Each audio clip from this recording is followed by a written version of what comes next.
for this time. Bless your word in our hearts. In Christ we pray. Amen. Amen. Agtagaw tayo, shall we take our seats, please? Agtagaw tayo. So, dapat dagi ang likod, ipa-acquire dito. Dapat dito bakante dito likod. Dagi alatarwar ako na kuma. I'm sorry for that. Dagi ada jerwar, no? Dati tao pa alatarwar. May you please find your seats dito yung corner na dito. So this morning, agyamalak iti attendance ti Masa Maysa. Adaba dito iti hanga makawat ti Ilocano. Itayo ko lang ti mayo. Hindi ka nakakaintindi. Ganun ba? Kailangan malaman mo kasi yung salita sa langit, Ilocano. Oo. Yung nakabantay doon sa gate ng heaven, si Pedro. Pedro ang pangalan niya. Ilocano yung Pedro. Tagalog ba yun? Okay, so, kaya tatanungin ko anong pangalan mo pag hindi mo maka-Ilocano. Diyan ka muna. Alright. Okay, so,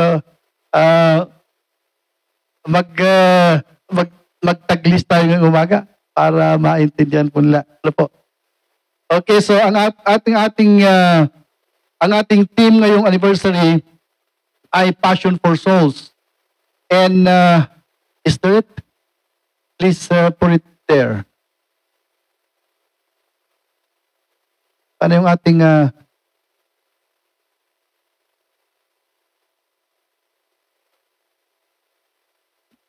nawawala ka. Alam ko na-rapture ka na. Okay, so Passion for Souls. Itong katagang itong sentence na yan, yung Passion for Souls, yan po ay hindi nakikita yan sa billboard. Hindi po natin nababasa yan sa newspapers. At hindi kailanman mababasa yan kung saan-saan. Ito po ay kataga ng mga Kristiyano. At isa-isahin ko yung meaning ng Passion for Souls para maintindihan natin. Tapos pupunta tayo dito sa Bible na ito. Well, actually, the text that we are going to use this morning will actually tell us all about it. And so I would like to bar your ears this morning. So nagigit pa lang problema jubal balayo iigid ju pa eh. Lahat ng mga bagay na pumupuno sa ating mga isipan ay itabi mo natin, ibulsa muna natin. Okay, para ang salita ng Panginoon ay merong lugar sa ating puso ngayong umaga. So Passion for Souls. Okay, so I think I will not discuss it one word by word. Puntahan na natin yung ating text. Yung Passion for Souls na ito, dalawa lang ang word dyan na gusto kong makita natin, yung word na passion. Passion yan para sa mga Kristiyano. Ibig sabihin pag-ibig o kaya pagmamahal sa mga kaluluwa. Alright? So balit yung kaluluwa na yan ay merong dalawang klaseng kaluluwa dito sa lupa. Ikaw actually isa kang kaluluwa. Meron tayong kaluluwa. Yung kaluluwa natin is ito yung nag-iisip, ito yung umiiyak, ito yung umiibig, ito yung umaaray pag ikaw ay nasaktan. Okay? At ito yung sumisigaw. Pag ang isang kaluluwa ay pumunta sa impyerno, sumisigaw yun. Naalala ko ang aking, yung isang matanda sa amin, sabi niya, okay lang kung ako'y pupunta sa impyerno sapagkat ang aking katawan ay dito sa lupa ibabaon. Pero hindi niya naiintindihan na ang umiiyak sa atin ay hindi yung ating katawan, kundi yung kaluluwa natin. Alam niyo ba yun? Alam niyo ba na pag ikaw ay napaso ng apoy o ikaw ay nahulog, ano bang nasasaktan dyan? Yung katawan mo ba o yung kaluluwa natin? Yung ating kaluluwa. Am I right? Sapagkat pag tinanggal mo yung kaluluwa na ito sa katawan ng tao at sasaktan mo yan, hindi yan iimik. Sapagkat wala yung kaluluwa sa kanya. Subalit sa oras na ibinalik mo yung kaluluwa sa katawan na yan, masasaktan yan pag napaso ng apoy. Kaya yung aaray sa atin ay yung ating kaluluwa, hindi yung ating katawan. Alright, so pag sinabi nating passion for soul, ang ibig sabihin niyan, awa sa isang kaluluwa. Ang tanong dyan, bakit kaya ang Kristiyano at ang ating Panginoon ay kinaawaan niya ang isang kaluluwa? So yan ang ating assignment ngayong umaga. Okay, so yung ating pong anniversary ay naka-address sa ating mga guests ngayong umaga. So bakit kaya ang ating Panginoong Diyos ay kinaawaan niya lahat ng kaluluwa dito sa balat ng lupa? Bakit kaya siya naaawa sa atin? Ano bang ibig sabihin nito? Bakit may awa? Okay, so yan ang ating assignment. At dalawa lang mga aking preaching ngayong umaga at mayroon tayong outline dito na gusto kong, sige, pa tayo. Gusto kong ang ating outline ay maintindihan ng bawat isa sa atin. Ang unang-unang nakalagay, so pag nagpipreach pala ako, ay hindi ako umaalis sa aking teksto.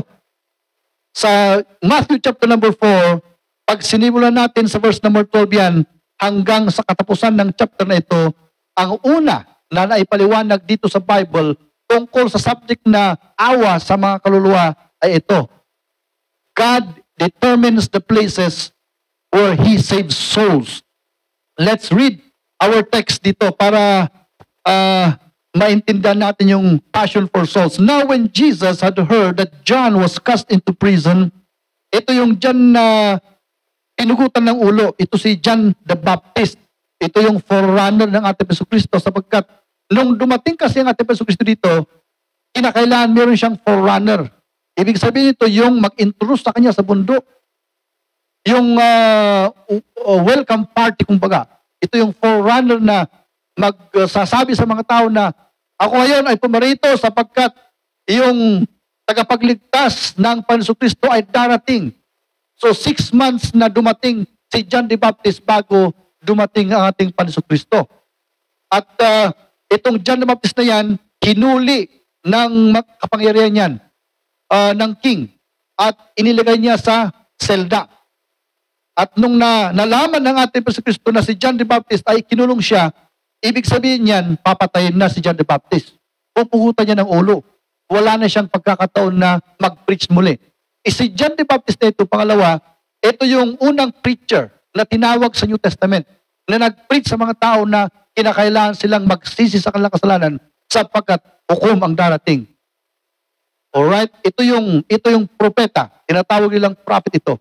At itong taong ito, mga kapatid, pag tumindig ito sa gitna ng tao, lahat ng mga tao ay nakikinig sa kanya sapagkat may kapangyarihan ang Panginoon sa kanya. At nag-preach si John the Baptist ng taon-taon din. At nung natapos niya ang kanyang assignment dito sa mundo, ibinigay niya na yung torch sa ating Panginoon Kristo. At yung unang-una, bago tayo pumunta dyan sa point na yan na God determines the places where He saves souls, I think gusto kong bigyan muna ng ibig sabihin yung verse number 12. Now when Jesus had heard that John was cast into prison, He departed into Galilee. So the preacher was being stopped to preach. But Christ must take the torch and continue to preach. Kaya yung context natin dito, yung preaching mismo. At yung preacher, papatayin na. At dumating na naman ng ating Panginoon Kristo, kinuha niya yung Bible at itinuloy niya yung preaching na ito. So yun lang ang ibig sabihin ng verse number 12. Pero, meron tayong makita dito na doon sa kanyang lugar, umalis siya doon, sabi niya ganyan. At umalis siya sa Galilee, verse 13, bumaba ka. Ayan pala yung 13. And leaving Nazareth, He came and dwelt in Capernaum, which is upon the sea coast, in the borders of Zabulon and Naphtali. Wala tayo sa Israel kaya hindi natin alam kung ano ito. Subalit may significance yan sa Bible. Semicolon yan, kaya sa verse 14 tayo mag-end. That it might be fulfilled which was spoken by Isaiah the prophet saying, tama uli yun, sa 15 tayo. The land of Zabulon in the land of Naphtali, by the way of the sea beyond Jordan, Galilee of the Gentiles, semicolon uli yun, sa period sa verse 16. The people which sat in darkness saw great light, and to them which sat in the region, the shadow of death, light is sprung up. So, aakyat tayo. Yung unang point natin, the Lord Jesus Christ determines the places where He saved souls. So Zabulon at saka umalis siya sa Galilee, sa Nazareth, pumunta siya sa Capernaum, by the seacoast, ito yung Zabulon at saka Naphtali, that it might be fulfilled was spoken by the prophet saying, the land of Zabulon, the land of Naphtali, by the way of the sea beyond Jordan, Galilee of the Gentiles. So passion for souls. Ang unang introduction ng Bible dito sa passion for souls, ang iniisip ng Panginoon sa tao ay lugar. Lugar ang kanyang iniisip. You know, sa lugar ng sa Pilipinas, hindi ko alam kung meron ditong adventure sa inyo. Nakaikot na ba kayo sa lahat ng sulok ng Pilipinas? Ako rin, gusto ko yun. Kaya marami akong napuntahang lugar sa Pilipinas. Pero marami pa rin.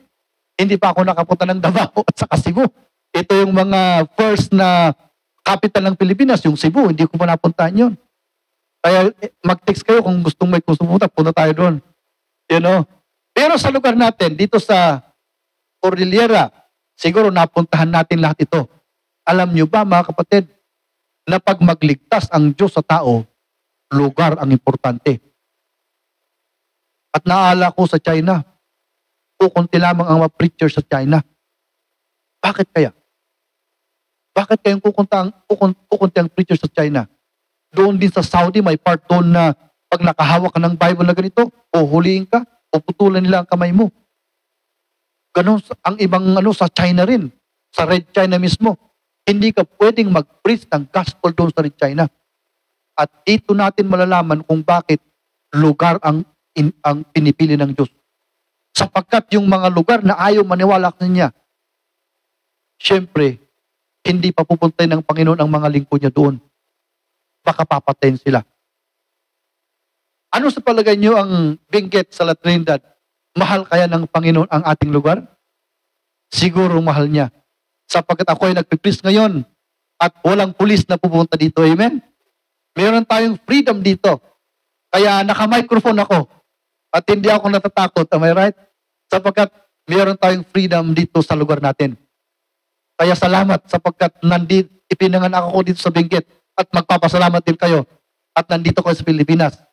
You see, dito sa Bible, makikita natin dito na binanggit ang mga lugar na kung saan ay nag-preach ang ating Panginoon Kristo. Yung mga lugar na yan ay may mga taong maniniwala sa Kanya. At ito nga, meron tayong 3 apostles na nabanggit dito. Ang isa ay si Matthew mismo. Ito yung author na ito, dito mismo sa Zabulon nakatira. At kasi yung magkapatid, sino yung magkapatid dyan? Mamaya makikita natin yung magkapatid. Kaya 3 sa 12 na disciples ay nanggaling dito sa Zabulon. Ang sabi ng Bible, at umalis ang ating Panginoon Kristo sa Galilee at pumunta dito sa Zabulon. At dito siya nag-preach ng salita ng Panginoon. Para yung mga kaluluwa dito ay magkaroon sila ng kaligtasan. Kaya lugar. Lugar ang isang bagay na na-introduce dito sa Bible pag pinag-usapan natin yung awa ng Panginoon at pagmamahal niya sa mga kaluluwa. Kaya pinapanlangin ko ngayong umaga ang ating lugar, ang ating bansa, na sana'y masaturate ito ng gospel para maintindihan ng tao ang kanilang gagawin sa kanilang buhay. Okay, so ito parang verse by verse ang ating titingnan dito. So lugar yan.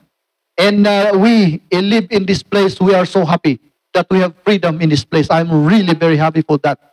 Not all the places in the world are receptive of the word of God, and not all the places in the world have laws of freedom of speech and religion. Maraming mga lugar na walang freedom of religion. Iisa lang ang kanilang religion.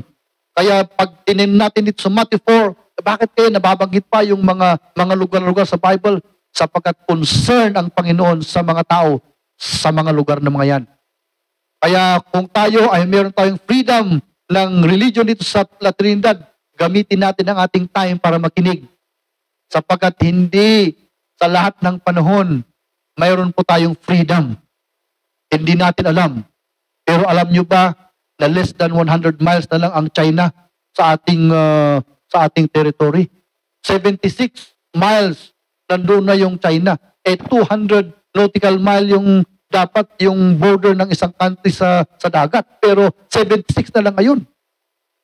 Ang tanong, kung girahin tayo ng China, kaya ba natin? Wala. Siguro isang buwan lang talo na tayo. Sapagat wala tayong missile. At kung dumating ang panahon na ang Red China, yung communism, ay maging batas ng Pilipinas, wala na tayong gathering na ganito. Magkakaroon tayo ng suppress ng religion. Hindi na tayo magkakaroon ng freedom na magdala ng Bible kung communism ang dumating nito. Bakit kaya ang communism ay ayaw nila ang religion? Sapagkat ang Bible kasi ay nagtuturo ng freedom.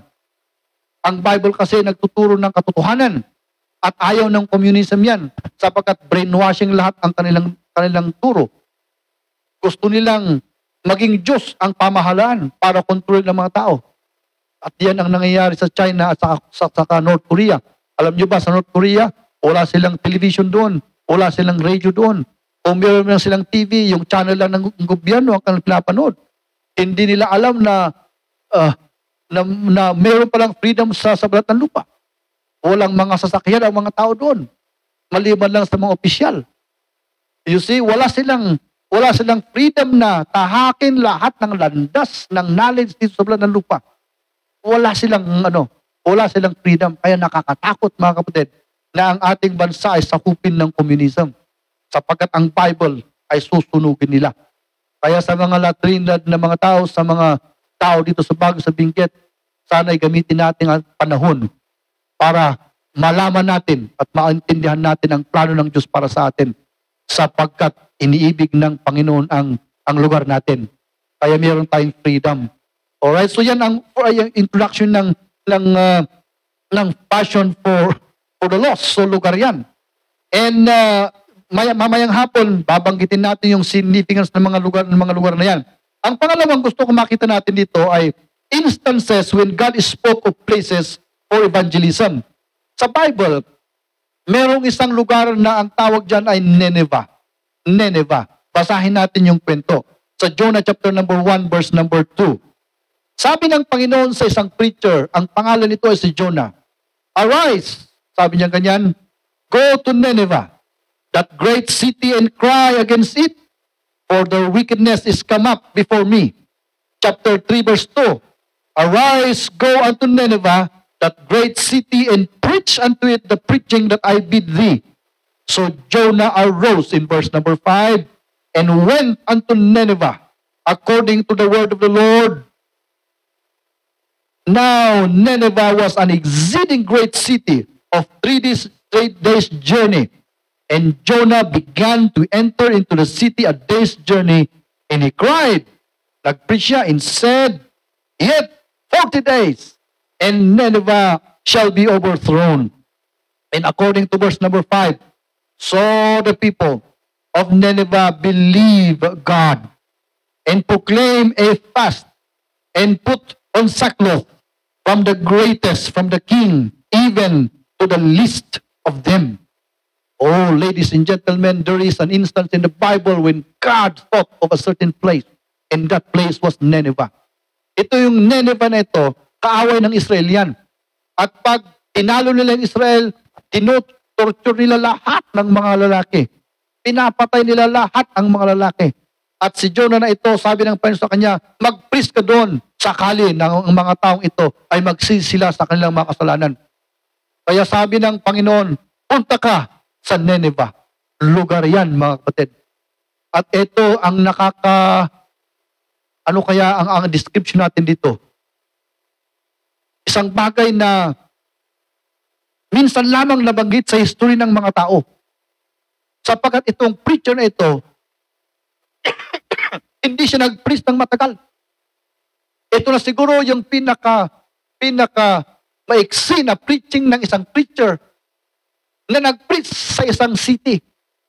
Sabi niya ganyan, yet in 40 days, this place will be destroyed.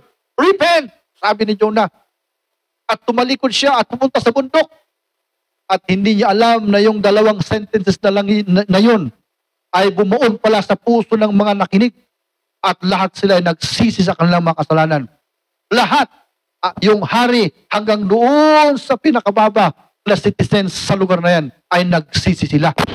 At pangalan ng lugar na yan ay Nineveh.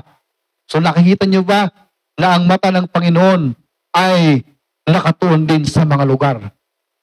So ngayong umaga, ikaw ba ay nandito at gusto mong pakinggan ng Panginoon? Ang sabi ng Panginoon sa atin, magsisi tayo sa ating kasalanan.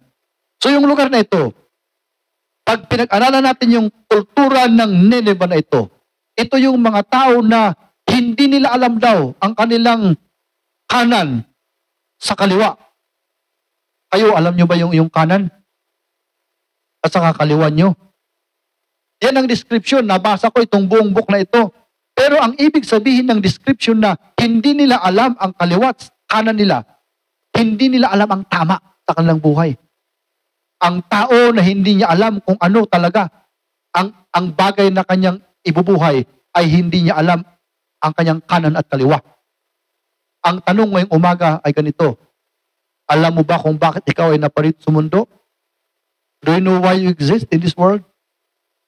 At kung ang alam natin ay mag-aral, mag-asawa, magpamilya, at magpensyon, at kukuyakoy ka na lang hanggang sa tatanda ka at mamamatay ka, hindi pa natin alam ang kanan at kaliwa natin. Sapagkat sinasabi ko sa inyo mga kapatid, ang buhay natin sa pisikal ay maikli lamang. Subalit pagkatapos ng ating pisikal na buhay ay mayroong walang hanggang buhay.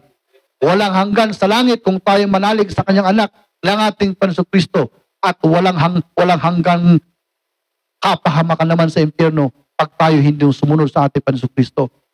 Ang tao na hindi niya alam ang future niya after this life ay isang taong hindi niya alam ang kanyang kanan sa kanyang kaliwa. At yan ang buhay ng Ninevites. Ang alam nila lamang ay mabuhay dito sa mundo.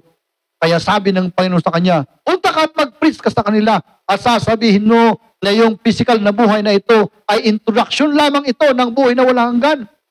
At sila'y magsisak ng kasalanan at panindigan, paniwalaan nila ang aking anak at sila'y magkakaroon kaligtasan. At yun nga nangyari, pumunta si Jonah at nag-preach dito sa Nineveh at lahat sila ay naligtas.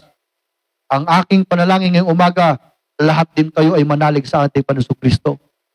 Sapagkat wala na tayong tagapagligtas maliban sa Kanya. At yan, ang ating preaching ngayong umaga, si Jonah ay pumunta sa Nineveh. At pumunta naman tayo sa Acts chapter 18. Ito na naman ang isang lugar. Sa New Testament ito, si Apostle Paul ito. Basahin natin. Sabi niya sa Acts 18:5. And when Silas and Timotheus were come to Macedonia. So, yung isa kanina, Nineveh, ito naman Macedonia. Ito ay mga lugar noong sinaunang panahon pa lamang, wala pa ang Pilipinas dito. Meron ng Macedonia, meron ng Nineveh. Sabi niya, and when Silas and Timotheus were come from Macedonia, Paul was pressed in the Spirit and testified to the Jews that Jesus was Christ. So he preached there, for I am with thee, and no man shall set thee to hurt thee, for I have much people in that city.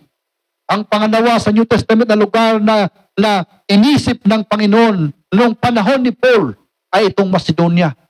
Sabi niya ganyan, Panginoon, nung pumunta ako sa Macedonia, lahat ng mga tao doon ay hindi ka kilala.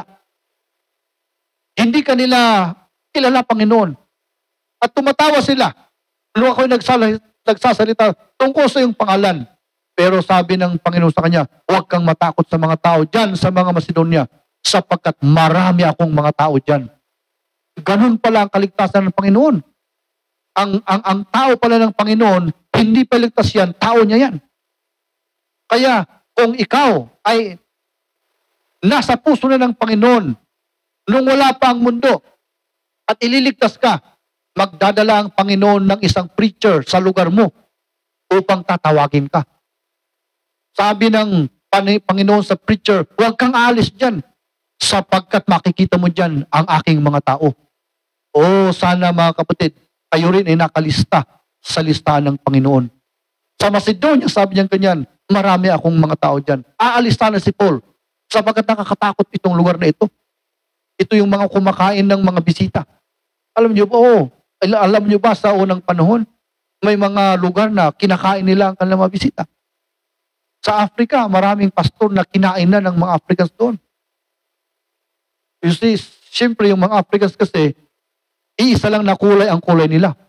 Pag may pumunta na Amerikano doon at white, sabi nila, ano kaya ito? Bangus kaya ito? Kaya pag pumunta yung mga Amerikano, kinakain. Subalit sabi ng Panginoon, kahit nangyayari yan, kung may tao ko dyan, papupuntahin ko ang aking mga alipin dyan. At dito sa Macedonia, nakita natin na ang Panginoon ay nagkaroon ng lugar na ito sa puso ng ating Diyos. Sabi niya ganyan, punta ka sa Macedonia. At dito sa Macedonia, marami rin mga naniwala dito. Alam niyo, binabasa ko itong Matthew chapter 4 na ito, iisa lamang ang aking conclusion dito. Na kung tatawagin ng Panginoon ang mga kaluluwa, lugar ang isa sa gospel preaching. Kaya ako'y nagpapasalamat sapagkat hindi ako Amerikano. Baka hindi ako naligtas. Kayo, gusto niyo maging American citizen, am I right? Ako, ayoko yun. Baka pumunta ako sa ano kaya, ang Amerika. Hindi ko alam kasi hindi ako nakapunta doon. Magbigay ka ng state ng Amerika. California daw. Hindi ako nakarating kasi doon. Meron tayong 50 na states sa Amerika. Pang 51 sana ang Pilipinas. Pero tinadyakan naman ng mga natin, mga congressman natin.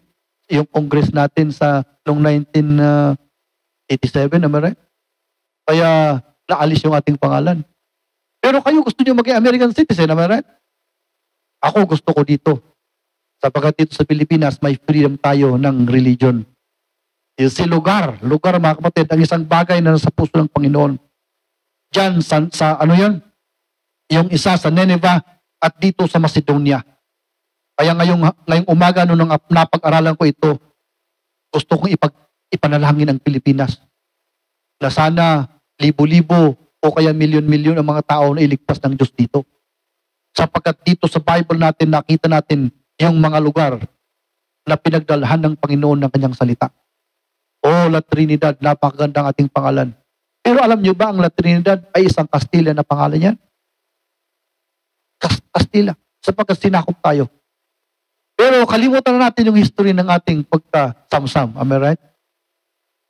Ilagay natin sa ating isip na salamat na lang at may La Trinidad. Meron tayong Baguio City. Meron tayong Pilipinas na may freedom ng religion. You know, so you need to love your place. Amen? Because of where you belong. And I believe that God loves this place. That's why the gospel is here in this place.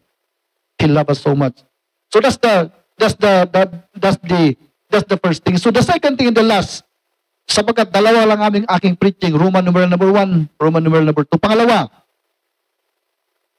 letter D tayo lahat, letter D. Ang letter D na pangalawa, God demonstrate His power to save souls. Gusto kong maipaliwanag sa inyong maigi kung anong ibig sabihin ng passion for souls dito. Okay, so God demonstrate His power to save souls.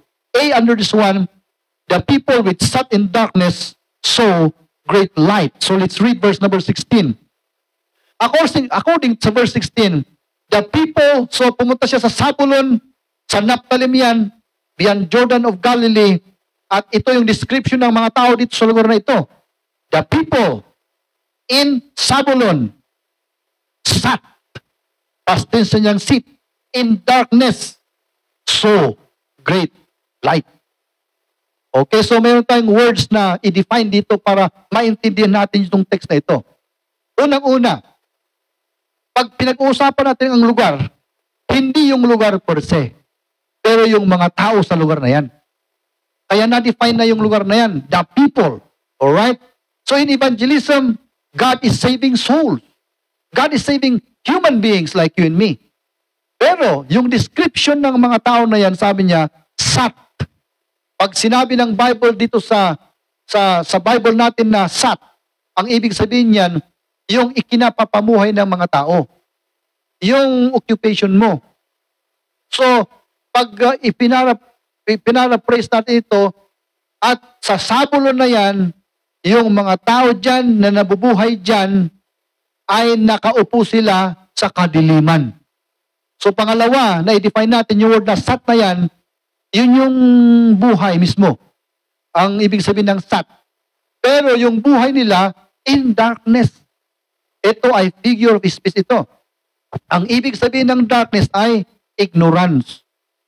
Okay, so, i-connect natin yon.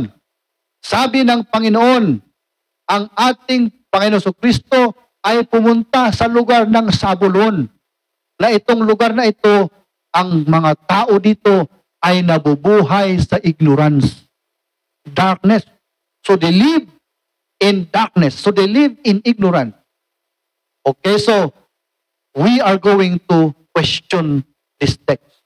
And our question is, are we living in darkness too? Tayo ba ay ignorante rin sa ating buhay? Sabi niya, and so great light. So yung darkness na yan, pag pinatay natin ng ilaw na ito, nasa basement tayo, yung light dito ay magtatakbuhan sa gitna. Alam niyo ba yun? Pag pinatay natin yung ilaw dito, lahat ng dilim ay magsisiksikan sa gitna. Pag swinits naman natin yung ilaw, umaalis naman yung darkness. So ganyan yan. You understand that?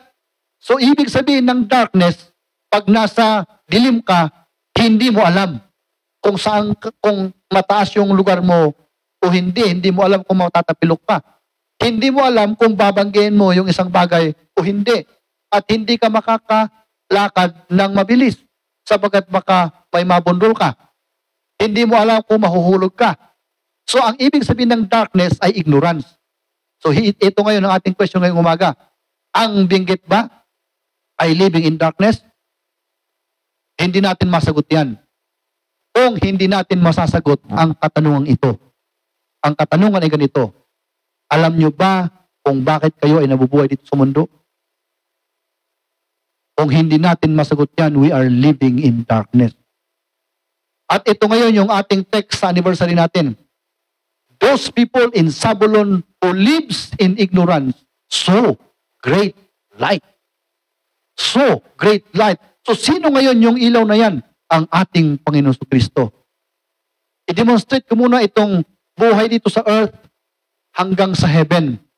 Okay, so sa Bible, nung wala pa yung sun, madilim ang earth na ito. At lahat ng mga bagay sa kalawakan ay madilim. Ang ginawa ng Diyos, naglagay siya ng sun dito sa gitna ng mundo. Kaya the center actually of the universe is sun. Alright? So yan ang nagbibigay sa atin ng liwanag dito sa mundo. At ang ating Panginoon Kristo ay hinantulad dito sa isang sun na yan. Solar light na yan. Ang ibig sabihin yan, ang ating Panginoon Kristo ang nagdala ng liwanag.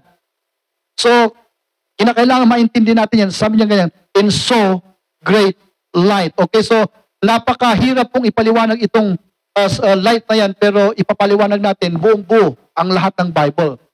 So, sa Garden of Eden, nung wala pa tayo, ang unang tao dito sa lupa ay si Adam at sa Eva. Sila lang. At inilagay ng Panginoon sila doon sa Garden of Eden. At doon ay kumpleto doon yung lahat, yung temperature, napakaganda doon. Walang malimig, walang mainit doon. Yung ozone parang naka-cover doon sa Garden of Eden. Kaya nga wala silang damit. Nabubuhay sila sapagkat maganda ang weather sa paradise na yan. Ang tawag actually dyan is paradise. Yung paradise na yan, hindi yan halo-halo na katulad ng ating mundo ngayon. Yung pine tree, nandoon sila sa isang lugar. Yung mga papaya, nandoon sila sa isang lugar. Mga pinya, nandoon sila. Ganon ang arrangement ng paradise. At hindi matataas. Na kukuha pa ng am I right? Ganito lang. Ay pag kumain si Adam, pipits lang ganyan. Hindi niya aakyatin. Ganun ang paradise. Napakagandang lugar yan. Subalit, dumating ang Panginoon na sinabi ng Panginoon sa kanya, ikaw ay mabubuhay dito sa paradise na katulad ko. Ibig sabihin, kung ang Diyos ay mamumuhay ng trillion of years, si Adam din ay mabubuhay ng trillion years. Pero naglagay ang Panginoon ng batas doon sa Garden of Eden. Sabi niya, huwag kang magkakasala sa akin. Sapagkat sa oras na ikaw ay magkasala, papaparusahan ka ng kamatayan. Ganun ang nangyari. Kaya nabuhay si Adam na hindi nagkasala sa Panginoon. Ang taon niya is 930 years. Maganda naman ng time ni Adam. 930 years na nabuhay siya. Subalit nung ginawa ng Panginoon si Eve, nakichismis siya doon sa kay Lucifer. Hindi ko sinasabi ng mga babae, mga chismosa. Pero ang nangyari kasi dito isi-shortcut natin sa Genesis, yung si Lucifer kasi, siya ay pumasok siya sa isang animal na ang tawag doon ay serpent. Pero yung serpent na yan ang pinakamagandang animal sa balat ng lupa noong panahon na yun.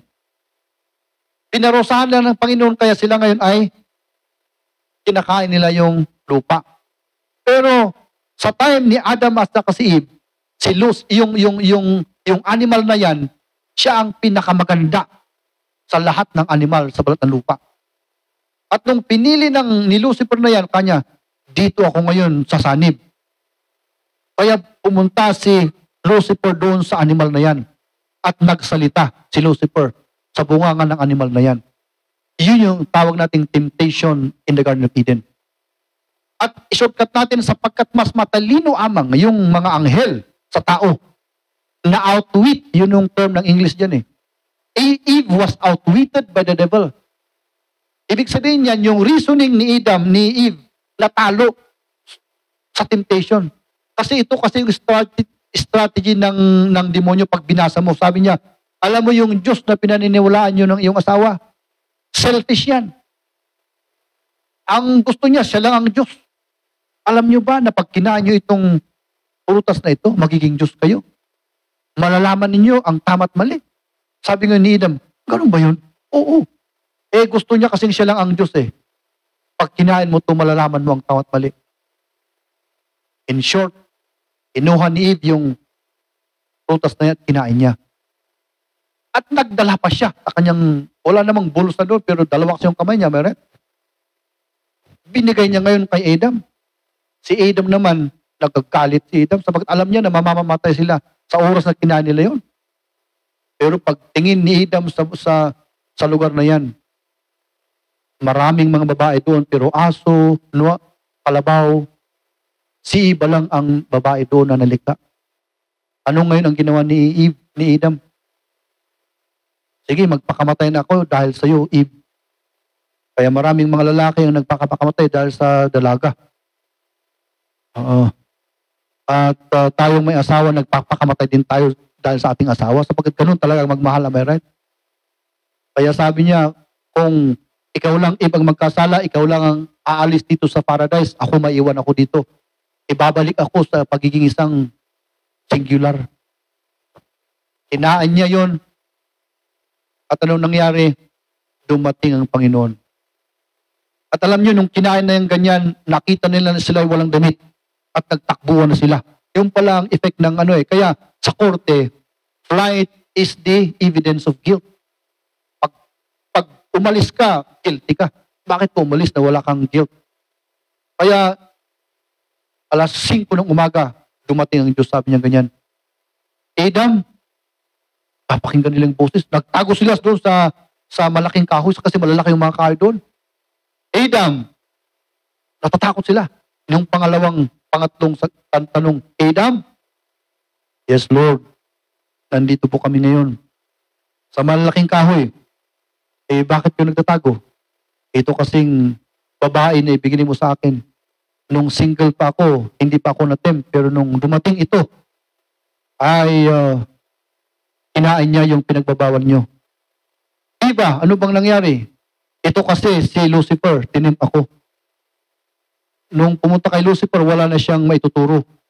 Kaya si Lucifer ang may sala sa lahat. Am I right? At hindi nila alam na sa panahong yan ay magkakaroon na sila ng kamatayan. So, sa time na yan na kinain nila ngayon yung pinagbabawal, tumanda sila. Alam nyo ba mga kapatid, na kung hindi nagkasala ang Panginoon, hindi tayo tatanda. Kayong mga babae, pag nag-18 kayo, hindi na kayo magna-19, 18 kayo magpakailanman. Tayong mga lalaki, pag nag-21 tayo, hindi na tayo magtutu 22. Kaya tingnan nyo, nung bata pa ko, wala akong white hair. Ngayon, nag-white hair na. Maya-maya, mag-gray hair na yan. After 20 years, wala na. At itong physical na ito na diminish, pagtanda, ito ang kamatayan. See? Pero, ano ang ginagawa natin dito sa mundo? Hindi natin alam yun. Pumunta ka sa Harvard University, hindi nila tinuturo yun. Pumunta ka sa UP, hindi nila itinuturo yun. Pumunta ka dyan sa BSU, hindi nila itinuturo yun. Pupunta ka sa Oxford University, hindi nila itinuturo yun. Ano ang ibig sabihin yan? We are living in darkness. Ibig sabihin nito, hindi natin alam na tayo pala ay tumatanda sapagkat tayo ay naparusahan. At ang matindi na kaparusahan ng kasalanan natin, pag natapos na tayo dito sa buhay na ito, ay pupunta tayo sa impyerno. At hindi natin alam yon. Kaya ano ang ginagawa natin? We are sitting in our own spot. Pag abogado ka, nauupo ka doon hanggang magre-retire ka. Pag teacher ka, you are sitting on your office until you retire. If you're an engineer, you are sitting there and you are ignorant, ladies and gentlemen, that death is coming to you. Kaya dumating ang Panginoon na ganyan at nagbigay ng ilaw.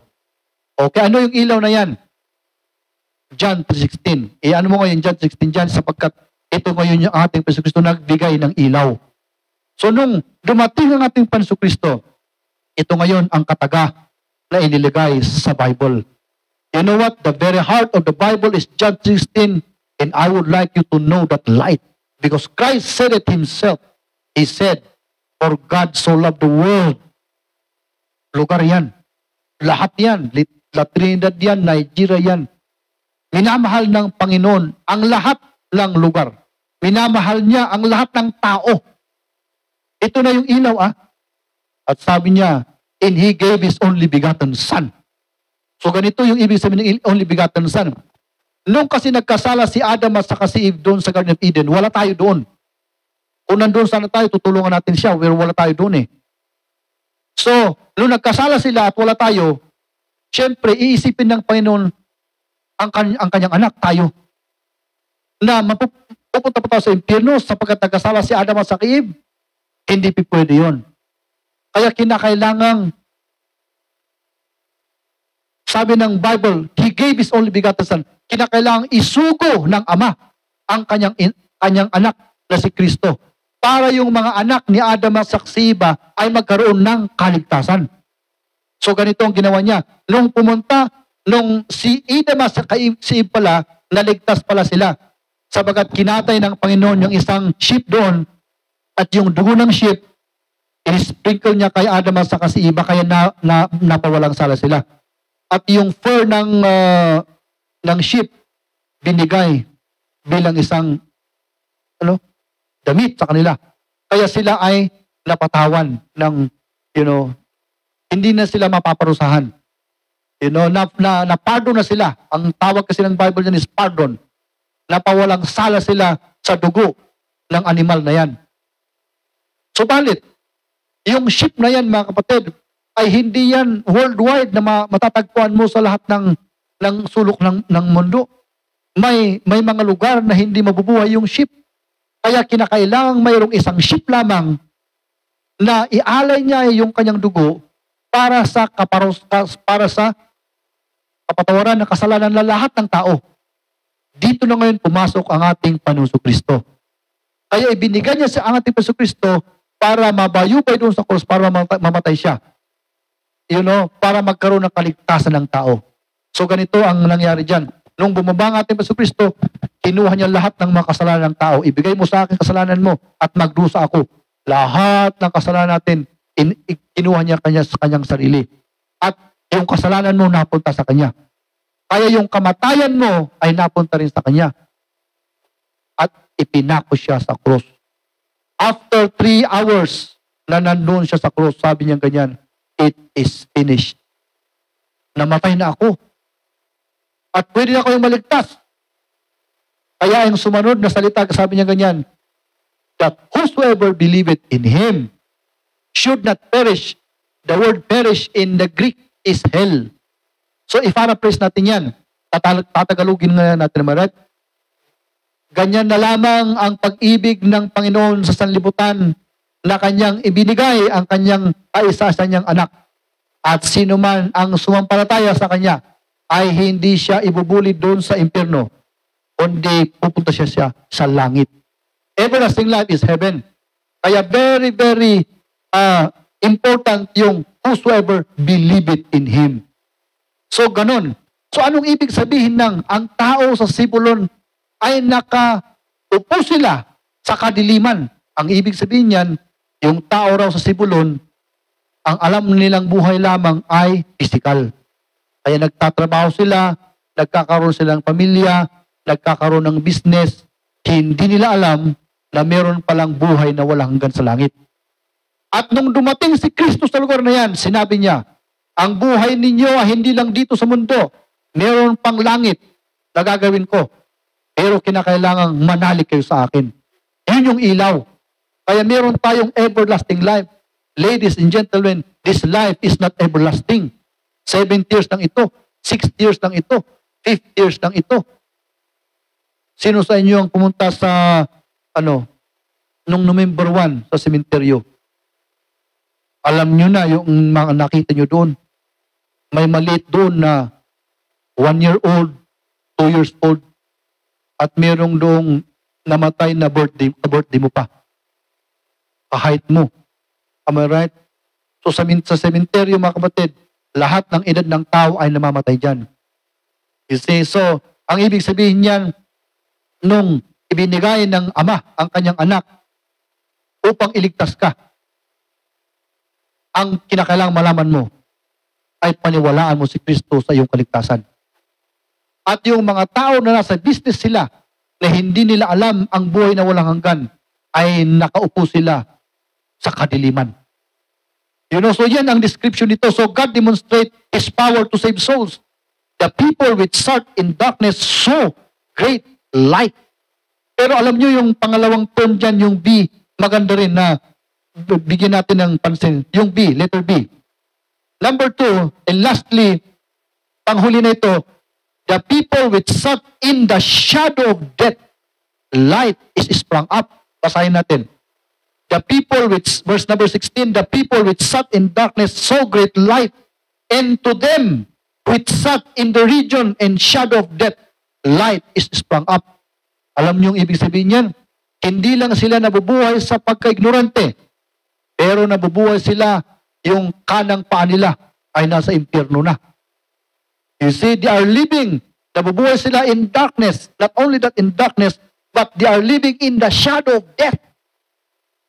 Alam niyo ba na ang isang baby na ipinapanganak sa kanyang ina, yung kanyang isang paa ay nasa impyerno na yun. At pag namatay siya, lahat na ng kanyang pagkatao ay pupunta sa impyerno. You see, they are living in the shadow of death. This physical life actually speaks of death. Alam niyo, pag ang isang pastor o kaya isang Kristiyano ay umiikot sa mga bahay-bahay at sasabihin ng preacher na yan, ako po ay isang preacher, gusto kong sabihin sa iyo na mayroong impyerno at langit. Pero gusto kong sabihin sa iyo na si Kristo ay namatay sa krus para sa iyo. Ikaw ay maniniwala sa Kanya. Ang kadalasang sagot ay, busy ako ngayon. Pag-isipan ko muna. Bakit kaya ang tao, alam nila na may impyerno at saka may langit? Pero bakit kaya hindi sila naniniwala at hindi sumusunod? Because this physical life is already dead. Ang ibig sabihin ng dead, makasalanan ang taong ito. You know what? This person itself is dead. No one seeks after God. All of them are drawn away from God, the Bible says. And so that's what the Bible is talking about. They are living in the shadow of death. Ibig sabihin yan, alam nila na may impyerno, pero hindi pa sila sumusunod sa ating Panginoon Kristo. Kaya, ang ginawa ng Diyos, pumunta ang Panginoon Kristo doon. You know what? One of the most privileged human beings on earth or the people during Christ's time. Biruin nyo yan. Sila mismo ay nakapakinig ng preaching ng ating Panginoon Kristo. Yung bibig ng ating Panginoon Kristo ay nagsalita sa kanila. At alam mo naman kung Diyos ang magsasalita. Oh, the power is there. Oh, they must be the most blessed human beings on earth because they heard the Lord Jesus Christ. Ang hindi lang maganda na na-record ng Bible, nung ang ating Panginoon Kristo ay namatay siya, 120 lamang ang naniwala sa Kanya. Grabe yun. Pero yung mga libo-libo na bulag na binigyan niya ng mata, yung mga pilay, hinawakan niya yung polio, bumaba yung kanyang paa. Yung mga namatay, binuhay niya. Oh, pagkatapos ng kamatayan ng ating Panginoon Kristo, hindi na sila nakikita sa lugar ng ating Panginoon Kristo. At ang nabanggit lamang sa Bible, 120 lamang ang sumunod sa Kanya. So ladies and gentlemen, nakita niyo ba yung mga tao sa Sibulon? Sila ay nabubuhay sa pagka-ignorante. At sila ay nabubuhay na yung kanang paa nila ay nakalaylay na doon sa impyerno. Subalit dumating ating Panginoon Kristo dito at hinawakan yung kanilang kamay at pinatayo sila. Kaya dito sa Zabulon, maraming naniwala sa ating Panginoon Kristo. Ito, mga kapatid, ang ibig sabihin ng passion for souls. Ang ibig sabihin ng passion for souls is kinakailangang i-preach natin dito sa mundo para malaman ng tao na ang buhay natin ay hindi lang sa physical. Introduction lamang itong buhay na ito sa eternal life. Merong tayong pupuntahan na magpakailangang buhay. Iyan ang ibig sabihin ng light. Kaya kung ang isang tao nagtatrabaho lang dito sa mundong ito para yumaman siya, he is living in darkness. Because one day, that person will gonna die.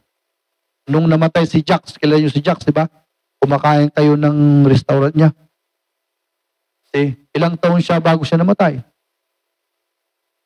Wala pang 100. Nagkatay sila ng 200 na mga baboy. Yun lang. After that, wala na. So, yun lang ba? Yun lang ba ang buhay natin na kayong mga high school, magiging doktor kayo, magiging abogado, magiging, anong gusto niyo, engineer? Teacher, nurse. Pagkatapos yun, 60 ka, mag-retire ka. Pagpatayo ka ng bahay, magbumili ka ng percolator, am I right? Magkakapi ka doon hanggang ikaw mamamatay. Yun lang ba ating buhay? Kung yun lamang ating alam, nabubuhay tayo sa kadiliman. Mga kapatid, ngayong umagang ito, sinasabi sa atin ng ating Panginoon Kristo na merong buhay na walang hanggan. Pero kinakailangan tayong manalig sa Kanya ngayong umaga. So when they say they saw great light, ibig sabihin yan, naintindihan nila na hindi lang pala ito ang offer ng Panginoon sa atin. Hindi lang pala ito, ang buhay na ito, ang offer sa atin ng Diyos. Meron pa. You know, that is life. It is a knowledge that there is life beyond this human life, this earthly life. There is a knowledge, ladies and gentlemen, God is calling us to His kingdom. And whosoever believeth in Him should not go to hell, but should go to heaven. Kaya ngayong umaga, passion for souls speaks of you. Kinakailangan maligtas ka, kapatid. Kinakailangan manalig ka sa ating Panginoon Kristo. Sapagkat ang buhay ay hindi lamang itong buhay na ito. Alright, so naunawaan niyo ba yun, mga kapatid? Do you understand that there is life eternal? Do you understand that there is life after this death, after this physical life? And the Lord Jesus Christ is offering that to you. But the critical thing there is, whosoever believeth in Him. Ibig sabihin ng believeth, manalig sa Kanya. So kayong mga guests na first time comer dito sa church, second time comer, do you want to trust the Lord Jesus Christ as your Savior and Lord? Gusto mo bang maligtas? Gusto mo bang magkaroon ng buhay na walang hanggan? Ang ating Panginoon Kristo ang nagliligtas sa atin. Okay, so tayo po'y manalangin lahat. Shall we pray? Tayo pong lahat ay magsiyuko at tayo pong lahat, ipikit po natin lahat ang ating mga mata. Manalangin tayo. Panginoon, nabigyan niyo sila ng puso para sa inyo upang yung kanilang pagdalo sa aming church ngayong umaga, hindi ito yung pinakahuli na kanilang pagdalo. Subalit ito sana ang kanilang panimula na sumunod sa inyong pangalan o Panginoong Kristo. Nawa o Diyos ay bigyan niyo po sila ng freedom na manalig sa inyo at sumunod sa iyong kalooban. At sa mga members dito sa church, nawa ay napakinggan nila yung passion for the lost na ang aming Panginoong Kristo mismo ay nagkaroon siya ng pag-ibig sa mga tao na nabubuhay sa kadiliman na hindi nila alam ang major na part ng buhay dito sa mundo. At sila lamang ay nagtatrabaho sa kanilang pamilya, sila lamang ay nabubuhay na hindi nila alam, Panginoon, na merong impyerno at langit na darating. At nawa, magtulungan po kami dito sa charity na mag-invite, Panginoon, ng aming mga minamahal sa buhay, mga schoolmate, mga classmate, para mapakinggan po nila ang mensahe ng kaligtasan. Salamat, Panginoon, sa iyong salita. At Lord, yung panghuli na verses dito sa chapter na ito at yung first na chapter na verses dito sa chapter 4 ay ipagpapatuloy po namin mayang hapon. Kaya pagpalaan nyo nawa at pangunahan nyo po kami, Panginoon, sa araw na ito. Sa pangalan ni Jesus. Amen. Amen. So, salamat.